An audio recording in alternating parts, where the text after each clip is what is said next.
खचून जाऊ नका. मला हे मिळालं नाही, मला ते मिळालं नाही, ती दुःख मनात बाळगू नका. शोधा तुमच्यामध्ये काय चांगलं आहे. गरिबी जर जन्माला आलेला असाल तर रडत बसू नका. आम्हाला आमची परिस्थिती बदलायची आहे आणि त्याच्यासाठी शिक्षण हा आमच्यासमोर पर्याय आहे हे आपण स्वतःला सांगितलं पाहिजे. उद्योग, व्यवसाय, व्यापाराच्या दृष्टीनं प्रयत्न करा. शिक्षणातनं आम्ही स्वाभिमानी होणं अपेक्षित आहे. स्वाभिमान शून्य नव्हे. शिक्षण म्हणजे केवळ उदरनिर्वाह नाही. उदरनिर्वाह हा शिक्षणातला एक छोटा भाग आहे. पण आमचं जगणं समृद्ध व्हावं याच्यासाठी आम्हाला शिकता येईल का? रस्त्यावरची जनावरं सुद्धा पोरांना उपाशी राहत नाहीत. आपण तर माणसं आहोत. शिक्षणातनं आम्ही स्वाभिमानी होऊ का? आमचा आत्मविश्वास जागा होईल का? आम्हाला माणूस म्हणून समृद्धपणे जगता येईल का? याच्यासाठी म्हणून शिक्षण आहे. शिक्षणाकडं त्या गांभीर्यानं तुम्ही पाहिलं पाहिजे आणि त्याच्यासाठी कमालीचा आत्मविश्वास जगताना तुमच्यासोबत असला पाहिजे. जे पालक आणि शिक्षक इथं उपस्थित आहेत त्यांच्यासाठी सांगतो, आपल्या पोरांना मोठी स्वप्न दाखवा. पोरगं काही वेगळं करायला गेलं का बापच त्याला सांगतंय अंथरून पाहून पाय पसर. चला ते पोरगं हातपाय खुडून खुडून मरून गेलं, पण बापानं काय त्याला कधी हातपाय पसरू दिले नाहीत. आज इथून घरी गेल्यानंतर बापानं पोराला सांगितलं पाहिजे हातपाय पसर, अंथरुणाचं काय करायचं तुझा बाप बदल. एवढी धमक आपल्याला आपल्या लेकरांमध्ये निर्माण करता आली पाहिजे.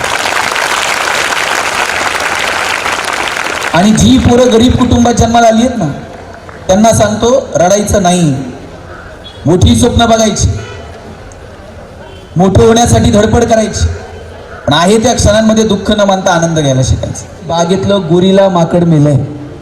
बागेत जर गोरीलाच नाही तर लोक कशी येतील? लोक जर आली नाही तर याचा पगार करायचा कशात नाही? काही करा पण याला नोकरी देऊ नका. म्हणजे आमच्या मनगटावर विश्वास नाही. पोरानं त्या बागेतल्या मॅनेजरचे पाय पकडले आणि म्हटलं, साहेब पडेल ते काम करल पण नोकरी तेवढी द्या. रडायला लागलं, पाय पकडले. बागेतल्या मॅनेजर म्हणला, पाय सोड, रडू नको, तुला नोकरी क्लर्कची देतो, तुला फॅसिलिटीज क्लर्कचा देतो, तुला पगार क्लर्कचा मिळेल, पण जोपर्यंत बागेत गोरीला येत नाही तोपर्यंत तुला काम मात्र गोरीलाचं करावं लागेल. म्हणजे हा म्हणला, पगार आहे ना, हा मग गोरीला तर गोरीला. रोज यायचा, गोरीलाचे कपडे घालायचे आणि पिंजऱ्यात जाऊन उभा राहायचं. लोक यायची, शेंगा बिंगा खायला घालायची. म्हणला मजा आहे, पगार चालू आहे, वरती डेली अलाउन्स पण सुरू आहे. एक दिवशी तुमच्यासारख्या शाळेतल्या मुला मुलींची ट्रीप आली आणि त्या पोरापोरींकडे बघून हे जोरजोरात उड्या मारायला लागला आणि उड्या मारता मारता चुकून वाघाच्या पिंजऱ्यात जाऊन पडलं. वाघाच्या पिंजऱ्यात पडल्यावर म्हणला, नोकरी गेली तरी चालती, जीव वाचला पाहिजे. जीव वाचावा म्हणून जोरजोरात ओरडायला लागला. याच्या आवाजानं झोपलेला वाघ जागा झाला, चवताळून याच्या अंगावर धावून आला आणि हातावर हात ठेवून म्हणला, ओरडू नको नाही तर दोघांची नोकरी जाईल.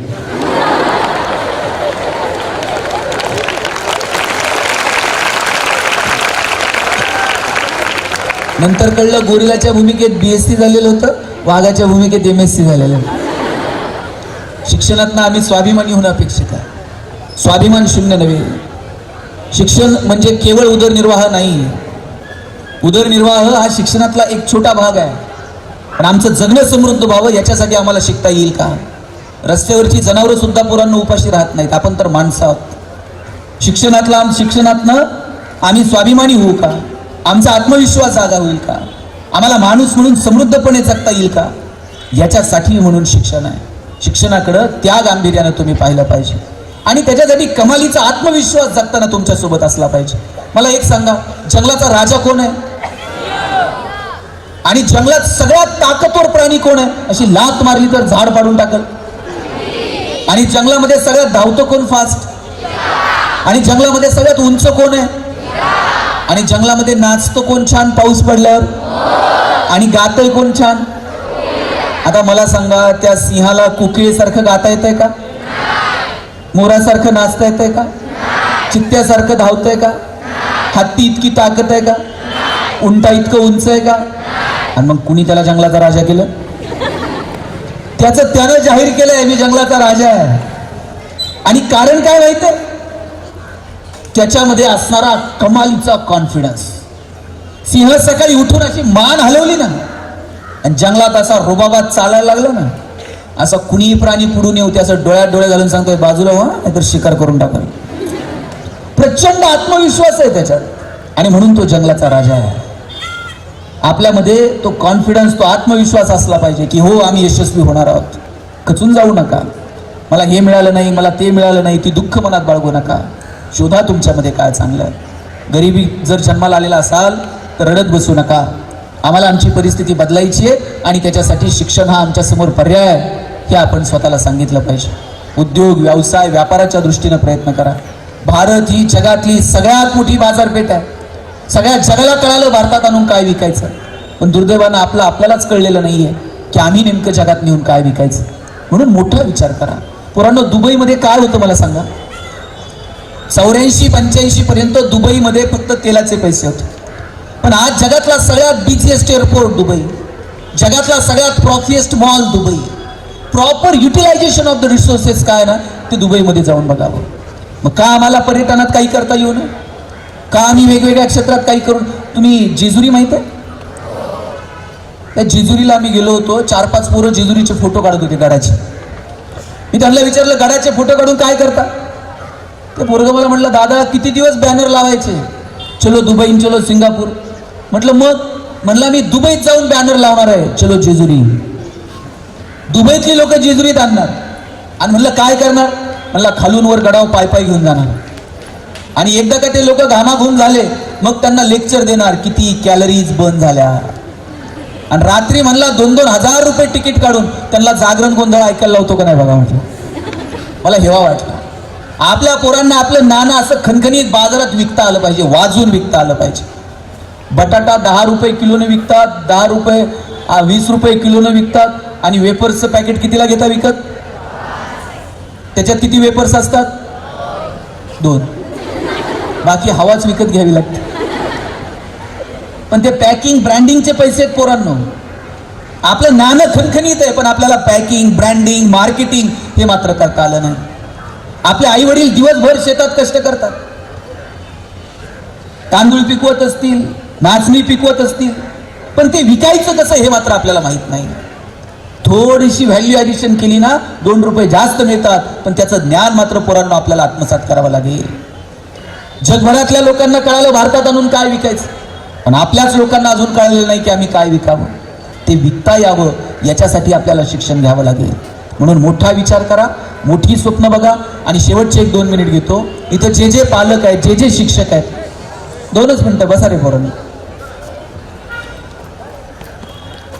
जे पालक आणि शिक्षक इथं उपस्थित आहेत त्यांच्यासाठी सांगतो, आपल्या पोरांना मोठी स्वप्न दाखवा. पोरगं काही वेगळं करायला गेलं का बापच त्याला सांगतंय अंथरून पाहून पाय पसर. चला ते पोरगं हातपाय खुडून खुडून मरून गेलं, पण बापानं काय त्याला कधी हातपाय पसरू दिले नाहीत. आज इथून घरी गेल्यानंतर बापानं पोराला सांगितलं पाहिजे हातपाय पसर, अंथरुणाचं काय करायचं तुझा बाप बदल. एवढी धमक आपल्याला आपल्या लेकरांमध्ये निर्माण करता आली पाहिजे. आणि जी पोरं गरीब कुटुंबात जन्माला आली आहेत ना त्यांना सांगतो रडायचं नाही, मोठी स्वप्न बघायची, मोठं होण्यासाठी धडपड करायची, पण आहे त्या क्षणांमध्ये दुःख न मानता आनंद घ्यायला शिकायचं. पोरांनो, माझे वडील शिक्षक, आमचं घर पत्र्याचं होतं. आमच्या घराचा पत्राही असा होता की वर हात केलं का पत्र्याला हात लागायची. आम्ही आमच्या आईला म्हणायचो आई कॉलनीत सगळ्यांची घर स्लॅबची ना आपलं एकटंच पत्र्याचं का? ती म्हणायची तुझे वडील शिक्षक आहेत म्हणून घर पत्र्याचं. म्हणलं शासनाचा GR आहे का शिक्षकांनी स्लॅबची घरं बांधायची नाही? ती म्हणायची कार्ट्या नशिबवान आहेस, पत्र्याच्या घरात जन्माला आला. म्हटलं का? ती म्हणायची घर गरम व्हायला लागलं का तुला कळतं उन्हाळा सुरू झाला, घर गळायला लागलं का तुला कळतं पावसाळा सुरू झाला. शेजारच्या स्लॅबच्या घरात उन्हाळा कळत नाही, पावसाळा कळत नाही. खास ऋतूंची ओळख व्हावी म्हणून भूगोल शिकवणाऱ्या तुझ्या बापानं असलं मॉडेल उभं केलंय म्हणायची. पैसे नव्हते पण आनंद मात्र भरभरून होता. आमचे वडील 1 चॉकलेट आणायचे आणि माझ्या बहिणीच्या हातात द्यायचे आणि म्हणायचे गणेशन तू अर्धा करून खा. ताई चॉकलेटचे 2 भाग करायची, एक मोठा आणि एक छोटा. ताई चॉकलेटचा मोठा भाग मला द्यायची आणि छोटा स्वतःला ठेवायची. चॉकलेट छोटं होतं पण आबाळा एवढा संस्कार करून गेले. मोठ्या लोकांनी मोठ्या गोष्टी मोठ्या मनानं छोट्या लोकांना द्यायच्या असतात. गोष्ट साधी होती पण आयुष्यभर मनावरती पेरली गेली. अभ्यास करा, खूप मोठे व्हा, पण शालेय जीवनाचा, कॉलेजच्या लाईफचा मस्त मजा घ्या, आनंद घ्या. शाळा कॉलेजातले दिवस परत मिळत नाहीत. एका बेंचवर किती जण बसता? 1 2 आम्ही 3 आम्ही पण 3 जण एका बेंचवर असायचो आणि 3 जण बेंचवर कर्कटकनं रेषा मारून जागा वाटून घ्यायची. तुझा हात इकडे का आला, तुझं दप्तर इकडे का आलं. आम्ही भांडत होतो शेवटच्या दिवशी 10वीच्या. आमच्या बाईंनी मला उभं केलं. मला म्हटले, अरे बाळा बेंच इथंच राहणार आहे, तुला फक्त शाळा सोडून जायचंय, त्या बेंचसाठी भांडू नका. वाक्य छोटं होतं पण कोरलं गेलं. हे सगळं इथं राहणार आहे, डायस इथं राहणार आहे, माईक इथंच राहणार आहे. उद्या दुसरं कुणीतरी या माईकवर बोलेल. शाळा इथं अशीच राहणार आहे. मगाशी दादांना सांगितलं मी याच शाळेत शिकलो. सांबरे साहेबांनी सांगितलं आम्ही इथलेच विद्यार्थी आहोत. शाळा इथेच आहे, आपण बदलत जाऊ. फक्त आपली आठवण या लोकांनी ठेवावी, इतकं मोठं काम तुम्हाला करावं लागेल. आणि शिक्षकांना सांगतो, या पोरांचं आयुष्य जर तुम्हाला शोधायचं असेल ना, हे तुम्हाला गृहपाठांच्या वयात नाही सापडत. यांचं जगणं सापडतं वर्गपाठातल्या वयातल्या मागच्या पानांवर. रांगोळीचं डिझाईन काढलेलं असतं, मेहंदीचं डिझाईन काढलेलं असतं. पोरांनी तर एवढी खाडाखोड केलेली असती, किती नावं खुडून पुन्हा पुन्हा पुन्हा ती नावं लिहिलेली असतात. या पोरांचं जगणं आपल्याला मागच्या पानावर सापडतं. तर मागच्या पानावरचं जगणं शोधा आणि मस्त जगा, हसत राहा. तुम्हा सगळ्यांना तुमच्या भावी आयुष्यासाठी खूप साऱ्या शुभेच्छा देतो आणि थांबतो. जय हिंद, जय महाराष्ट्र. कुणीतरी एक चिठ्ठी दिली आहे की काय सांगू राणी मला गाव सुटणं, ही कविता म्हणा. ती कविता मी लिहिली होती शाळेत असताना, कॉलेजला असताना. ती मला गाता येत नाही, गायला गळा लागतो, माझ्याकडे नरड आहे. पण तरी सुद्धा एक कडवं फक्त त्यातलं मी तुम्हाला म्हणून दाखवतो. काय सांगू राणी मला गाव सुटना, कसं सांगू राणी मला गाव सुटना. काय सांगू राणी मला गाव सुटना, कसं सांगू राणी मला गाव सुटना. बंद गळ्या मंदी माझ मावे नाग अंग, जिंच्या कापडा मंदी दुनिया झाली कशी तंग.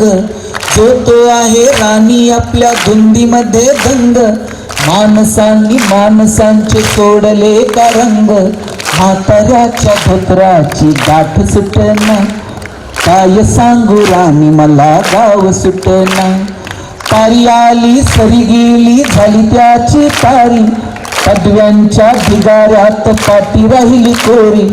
कॉलेजाच्या कट्ट्यावरती गर्दी झाली सारी, आपल्या चिपऱ्या कपड्यामंदी फिरती साऱ्या पोरी. म्हातारीच्या डोहीवरला पदर हटना, काय सांगू राणी मला गाव सुटना. शहरातली गाडी बघा धुंच गाण गाती, भावनांनी भावनांशी तोडली का नाती. ओला चिंब पावसात ओली चिंब माती, शारदाच्या चांदण्यात भिजल्या कागराती. सरजा राजाची जोडी माग हटना, काय सांगू राणी मला गाव सुटना. गावाकडची माणसं आमची कशी साधी भोळी, प्रेमाच्या या रंगामध्ये रंगते आमची होळी. दिवाळीच्या सणासाठी जमली ही मंडळी, सुरसुरीच्या सुरामंदीचा खुपूर्ण पोळी. चुलीवरल्या भाकरीची चवही सुटना, काय सांगू राणी मला गाव सुटना. शहरातली पोर कशी साहेब झाली, गावाकडली पोर आता पारा खाली आली. मास्तरांच्या ठेक्यावरती शाळा आमची सुटली, राम्याच्या गुत्त्यावर बाटली कशी फुटली. शांतेचं कार्ट अजून 10वी सुटना, काय सांगू राणी मला गाव सुटना. कसं सांगू राणी मला गाव सुटना. गाव सुटना, गाव सुटना, गाव सुटना.